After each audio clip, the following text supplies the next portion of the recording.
prendere il Covid sul posto di lavoro cosa comporta per il lavoratore? Può essere sanzionato per comportamento superficiale? Direi di no, dovrebbe essere eventualmente richiamato dal datore di lavoro che deve aver predisposto un protocollo di sicurezza anti-Covid. E se non lo ascolta, perché ci sono dei lavoratori che senza mascherina nel posto di lavoro, in luoghi anche un po' delicati a contatto col pubblico Ma guardi, il datore di lavoro ha sempre i mezzi per farsi ascoltare, quindi basta volerlo. Assolutamente, quindi è importante quello, perché altrimenti non ne veniamo fuori.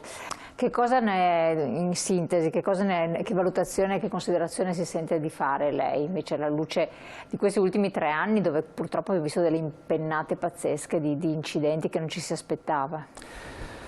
Beh, allora purtroppo abbiamo questo Covid che ha offuscato un po' tutta la realtà, no? Quindi il 2020 è stato un anno particolare dove i dati sono falsati da questo virus. Quello che posso dire è che la situazione non cambia e questo non è piacevole, nel senso che ogni anno abbiamo comunque 3 morti al giorno, 1200 e passa morti all'anno ed è una situazione intollerabile. Continuiamo a dirlo, tutti ne parlano, purtroppo dopo succedono le disgrazie come abbiamo visto prima, quindi tragedie familiari che non sono piacevoli.